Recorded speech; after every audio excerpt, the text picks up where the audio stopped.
నమస్తే, welcome to political voice. ప్రధానమంత్రి నరేంద్ర మోడీని తెలంగాణ ముఖ్యమంత్రి రేవంత్ రెడ్డి, అదేవిధంగా ఉప ముఖ్యమంత్రి భట్టి విక్రమార్క కలిశారు.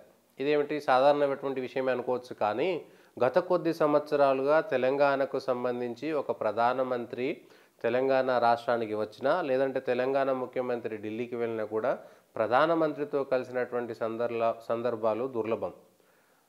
స్వయంగా ప్రధానమంత్రి తెలంగాణకు వస్తే స్వాగతం పలకడానికి కూడా ప్రోటోకాల్ విషయంలో కూడా తెలంగాణ ముఖ్యమంత్రి కేవలం అప్పుడు మంత్రి తలసాని శ్రీనివాస్ యాదవ్ను మాత్రమే అనేక సార్లు పంపించారు.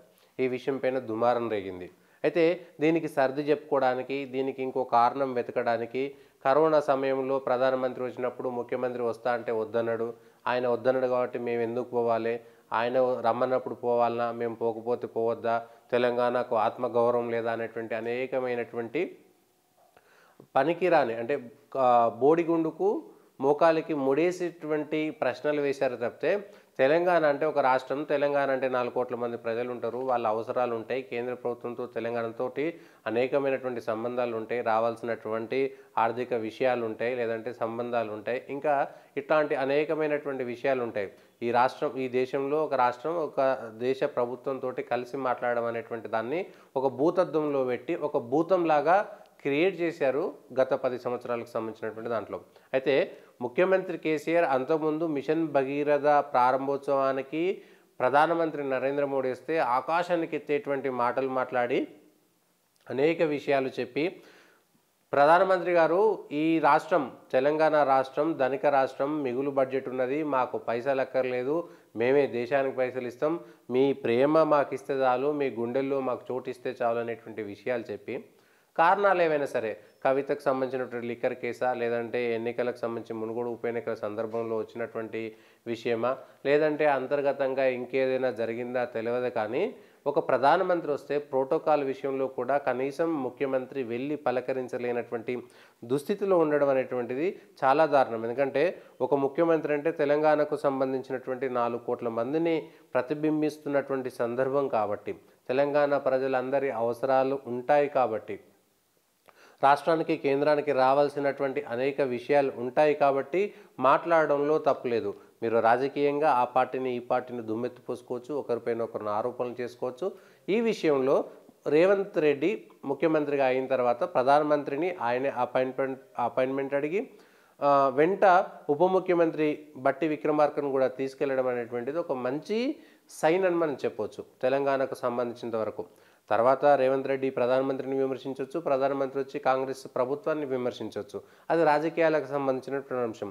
కానీ 2 ప్రభుత్వాలకు సంబంధించి, ఇది తెలంగాణ ప్రభుత్వం, ఈ ప్రభుత్వానికి ముఖ్యమంత్రి రేవంత్ రెడ్డి, అది జాతీయ ప్రభుత్వం, ఆ జాతీయ ప్రభుత్వంలో ప్రధానమంత్రి నరేంద్ర మోడీ, అనేకమైనటువంటి అంశాలు ఉంటాయి. తెలంగాణకు సంబంధించినటువంటి విభజన హామీలు కావచ్చు, ఇంకా పెండింగ్లో అంశాలు కావచ్చు, లేదంటే ప్రత్యేకమైనటువంటి నిధులు కావచ్చు, లేదంటే ఒక ప్రత్యేకమైనటువంటి వ్యవస్థ కోసం అడగడం కావచ్చు, లేదంటే ప్రత్యేకమైనటువంటి ప్రాజెక్టులు తీసుకురావడం కోసం కావచ్చు, ఇంకా ఎన్నో అంశాలు ఉంటాయి. అంశాలన్నీ ముడిపెట్టుకునేటువంటి అంశంలో రేవంత్ రెడ్డి భేషజాలకు పోకుండా, ఎందుకంటే మమతా బెనర్జీ నరేంద్ర మోడీని తిట్టినట్టుగా ఇంకెవరు తిట్టలేదు, స్టాలిన్ తిట్టినట్టుగా ఇంకెవరు తిట్టలేదు, పినరయి విజయన్ తిట్టినట్టుగా ఇంకెవరు తిట్టలేదు. రాజకీయంగా ఒకరికొకరు ఉత్తర దక్షిణ ధృవాలుగా ఉండేటువంటి పార్టీల నాయకులు కూడా అవసరాల కోసం, ఆ రాష్ట్ర ప్రజల భవిష్యత్తు కోసం ప్రభుత్వాల మధ్య ఉండేటువంటి సంబంధాలను కూడా దూరం పెట్టేంత స్థితికి దుస్థితికి, ఎందుకంటే గతంలో రాజస్థాన్ కాంగ్రెస్ ప్రభుత్వంలో ఉన్నప్పుడు అశోక్ గెహ్లోట్ వెళ్ళాడు, ఛత్తీస్గఢ్లో భూపేష్ బఘేల్ వెళ్ళాడు,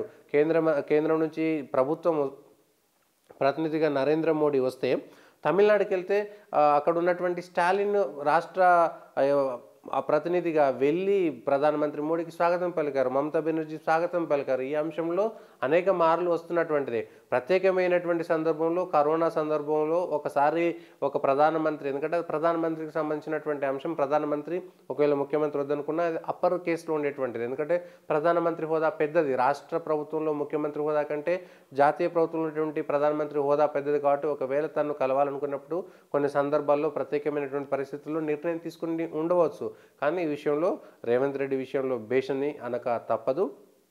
మంచిది, ఈ సహృద్భావమైనటువంటి వాతావరణం భవిష్యత్తులో కూడా ఉండాలి. మరింతగా కేంద్ర ప్రభుత్వంతో ఒత్తిడి తీసుకొచ్చి ఇక్కడ ఉన్నటువంటి ఎంపీలను కూడా తీసుకువెళ్ళి అవసరమైతే 17 మంది ఎంపీలు ఏ పార్టీకి చెందినటువంటి వాళ్ళైనా సరే ఆ 17 మంది ఎంపీలను కేంద్ర ప్రభుత్వంలో ఉన్నటువంటి ప్రధానమంత్రి దగ్గరికి ముఖ్యమంత్రి నాయకత్వం వహించి తీసుకెళ్ళినా కూడా ఇంకా చాలా మంచిది. అట్లా తీసుకెళ్లేటువంటి అవకాశం ఉంటూ కూడా తీసుకెళ్ళవచ్చు. ఇది రాష్ట్ర ప్రభుత్వానికి సంబంధించి ప్రజల యొక్క భవిష్యత్తుకు ప్రజల మీద నిర్ణయించబడి ఉంటుంది కాబట్టి ఈ అంశంలో రేవంత్ రెడ్డిని ఒప్పుకోక తప్పదు.